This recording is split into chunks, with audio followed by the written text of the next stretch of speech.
ചില സിനിമകൾ നമ്മുടെയൊക്കെ ലൈഫിൽ ഒരിക്കലും മറക്കാനാകാത്തൊരു ഓർമ്മകളായി നിൽക്കും. അതിന് കാരണം ആ സിനിമകൾ നമ്മുടെ ജീവിതമായിട്ട് എപ്പോഴും കണക്ട് ചെയ്തുകൊണ്ടായിരിക്കാം. ഉദാഹരണം, നമ്മുടെ പഴയ കാലമോ നമ്മുടെ ചില സ്വപ്നങ്ങളോ നമ്മുടെ നടക്കാതെ പോയ ചില കാര്യങ്ങളോ അല്ലെങ്കിൽ നമ്മുടെ ഒരു നൊസ്റ്റാൾജിയൊക്കെ ആ സിനിമയെ കാണുകയാണെങ്കിൽ ആ സിനിമ നമ്മുടെ ഹൃദയത്തോട് എപ്പോഴും ചേർന്ന് നിൽക്കുന്നു.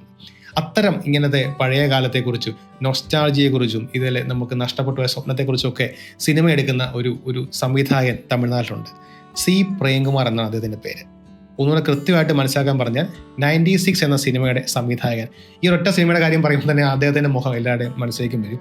അത്ര മനോഹരമായാണ് ആ സിനിമ എടുത്തിരിക്കുന്നത്. നമുക്കറിയാമല്ലോ, റാമിൻ്റെ ജാനുവിൻ്റെ ടൈംലെസ് ആയ പ്രണയകഥ നമ്മളെ അവരുടെ ലോകത്തേക്ക് അദ്ദേഹം കൂട്ടിക്കൊണ്ടുപോയി. അതുമാത്രമല്ല, അവരുടെ സ്കൂളിലേക്കും അവരുടെ സ്കൂൾ ബെഞ്ചിലേക്കും നമ്മുടെയൊക്കെ ജീവിതത്തിലേക്ക് ഉണ്ടായ പോലെ പഴയ സ്കൂൾ കാലഘട്ടത്തിലെയും ആദ്യ ക്രഷിൻ്റെ ഓർമ്മകളിലേക്കും അതുപോലെ തന്നെ അവിടുത്തെ നല്ലവരായ സുഹൃത്തുക്കളെ കുറിച്ചൊക്കെ ഒന്നുകൂടെ ആ സിനിമ നമ്മൾ ഓർമ്മപ്പെടുത്തി. രണ്ടാമതായി അദ്ദേഹം ചെയ്ത സിനിമ മെയ്യഴകൻ എന്ന സിനിമ നമുക്കറിയാം. അരവിന്ദ് സ്വാമിയും കാർത്തിയും നല്ല മനോഹരമായി അഭിനയിച്ച ഒരു കവിത പോലെ അല്ലെങ്കിൽ ഒരു തെറാപ്പി പോലെയുള്ള സിനിമ എന്നൊക്കെയാണ് പറയാം. ഒരു ദിവസത്തിന് വേണ്ടി നമ്മുടെ അരവിന്ദ് സ്വാമി എന്ന അരുൾമൊഴി എന്ന കഥാപാത്രം നാട്ടിലേക്ക് വരികയും അവിടെ വെച്ച് കാർത്തിയുടെ മെയ്യഴകൻ്റെ എന്ന ആളെ കാണുകയും അദ്ദേഹത്തിൻ്റെ പേരറിയാതെ, അദ്ദേഹം ആരോ ആണെന്ന് അറിയാം, പക്ഷെ എന്ന് കരുതി ആ പേരറിയാതെ ഒരു ദിവസം രാത്രി മുഴുവൻ ഇവരൊക്കെ സംസാരിച്ച് ഒരുമിച്ച് കഥകൾ പറഞ്ഞ് അദ്ദേഹത്തിൻ്റെ അവരുടെ നാടിൻ്റെ കഥ പറഞ്ഞ് രാഷ്ട്രീയം പറഞ്ഞ് പ്രണയത്തെക്കുറിച്ച് പറഞ്ഞ് പല കാര്യങ്ങളും പറഞ്ഞ് ഒരു രാത്രിയുടെ കഥയാണത്. ഒരു രാത്രിയിൽ കുറേ നേരം രണ്ടുപേരുടെ സംഭാഷണം 2.5 മണിക്കൂറോളം സിനിമയിൽ എടുത്തിട്ട് മനോഹരമായ സിനിമയാക്കി എടുത്ത ആളാണ് പ്രേംകുമാർ.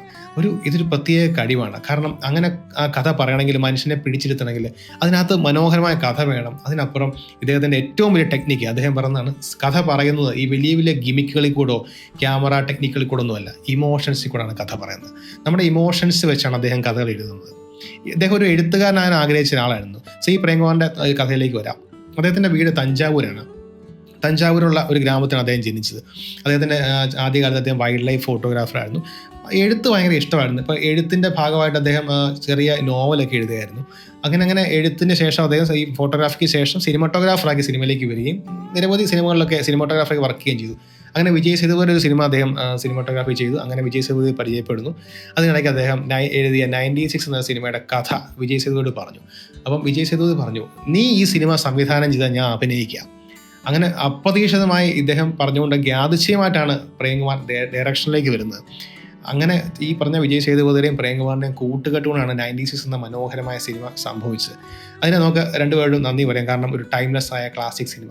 നമുക്കറിയാമല്ലോ, റാമിൻ്റെയും ജാനുവിൻ്റെ കഥയിലേക്ക് പോയാൽ അവരുടെ ഒരു 22 വർഷത്തിന് ശേഷം റീയൂണിയനിൽ കണ്ടുമുട്ടുന്ന രണ്ടുപേർ, അവർ വളരെ അവരുടെ ജീവിതത്തിൽ അത്രയും കാലം പറയാൻ മറന്നുപോയ കാര്യങ്ങൾ പറയുകയും അന്ന് ഷെയർ ചെയ്യാൻ പറ്റാത്ത വികാരങ്ങൾ സംസാരിക്കുകയും രണ്ടുപേരും പരസ്പരം കാത്തിരിക്കുകയാണെന്നുള്ള ഒരു കാര്യമൊക്കെ ആ സമയത്ത് സംസാരിക്കുമ്പോൾ ഉണ്ടാകുന്ന അവരുടെ ഇമോഷണൽ ജേണിയാണ് ആ സിനിമ.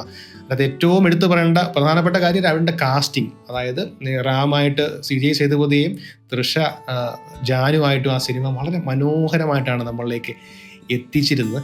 പിന്നെ എടുത്തു പറയേണ്ട അതിനകത്തെ കാര്യം, രണ്ട് സിനിമകളും എടുത്ത് മെയിൻ കോമൺ കാര്യങ്ങൾ, ഗോവിന്ദ് വസന്തയുടെ എന്താ പറയുക, ഒരു മനോഹരമായ മ്യൂസിക്കാണ് സിനിമയെ അപ്ലിഫ്റ്റ് ചെയ്തത്. പ്രണയകഥ പറയുമ്പോൾ ഒക്കെ ഉണ്ടാകുന്ന ഒരു മ്യൂസിക്, അതാണ് ആ സിനിമയെ നമുക്ക് ഒരിക്കലും മറക്കാനാവാത്ത, ഈ പറഞ്ഞ പോലെ കവിത പോലെയോ തെറാപ്പി പോലെയോ ഒക്കെ നമുക്ക് ആ സിനിമ ഫീൽ ചെയ്യുന്നത്. ഇങ്ങനെ ഒരു വളരെ മിനിമം ആൾക്കാരെ വെച്ചുകൊണ്ട് വലിയ ക്യാമറ ടെക്നിക്കുകളോ അല്ലെങ്കിൽ ഈ ആക്ഷനോ സ്റ്റണ്ടോ വില്ലൻ ഇല്ലാത്ത സിനിമയാണ്. ഇതിനകത്ത് വില്ലനേ ഇല്ല രണ്ട് സിനിമയ്ക്കകത്ത്. വില്ലൻ എന്ന് പറയുമ്പോൾ സാഹചര്യങ്ങളെ നമുക്ക് വില്ലനാക്കി പറയാം. എങ്കിലും ഒരു വ്യക്തി വില്ലനായിട്ട് വരികയോ വെടിവെക്കുകയോ അതിനെ ചേസ് ചെയ്യുകയോ സ്ഥിരം സിനിമ ഫോർമാറ്റിൽ കൂടെ കടന്നു പോകാതെ ഇതൊരു വേറൊരു തരത്തിലുള്ള സിനിമ നരേഷൻ കൊണ്ടുവന്ന ആളാണ് സി പ്രേംകുമാർ. അത് അടുത്തായിട്ട് ചെയ്യാൻ പോകുന്ന സിനിമ നമ്മുടെ മലയാളത്തിൻ്റെ പ്രിയപ്പെട്ട ഫഹദ് ഫാസിലിനൊപ്പമാണെന്ന് പറയുന്നു. അതൊരു ഈ ജോണർ തന്നെയാണോ എന്ന് ചോദിക്കുമ്പോൾ അദ്ദേഹം ഈ ജോണറല്ല, പക്ഷേ ഇമോഷണൽ സ്റ്റോറി ടെല്ലിംഗ് തന്നെയാണ് ഇതിനകത്തും ഉണ്ടാകുന്നതെന്ന് അദ്ദേഹം പറഞ്ഞു. എന്തായാലും സി പ്രേംകുമാർ എന്ന് പറയുന്ന നമ്മുടെ ഈ സംവിധായകൻ തമിഴ് സിനിമയുടെ പുതിയൊരു മുതൽക്കൂട്ടാണ്. അദ്ദേഹത്തിൻ്റെ വഴി സ്വയം ഒരു വഴി വെട്ടി തെളിച്ച് അതുവഴി നടക്കുന്ന ഒരു മനുഷ്യനാണ്. മെയ്യഴകനെ പോലെയും 96 പോലെയും ഇനി മനോഹരമായ സിനിമകൾ അദ്ദേഹത്തിൻ്റെ കയ്യിൽ നിന്ന് സംഭവിക്കട്ടെ. നമുക്കത് കാണാനുള്ള ഒരു സ്പേസ് ഉണ്ടാകട്ടെ എന്ന് എല്ലാ സിനിമാ പ്രേമികളെ പോലും ഞാനും ആഗ്രഹിക്കുന്നു. നമുക്ക് അടുത്ത അദ്ദേഹത്തിൻ്റെ സിനിമയ്ക്കായി കാത്തിരിക്കാം. Thank you. വീണ്ടും കാണാം. ബൈ.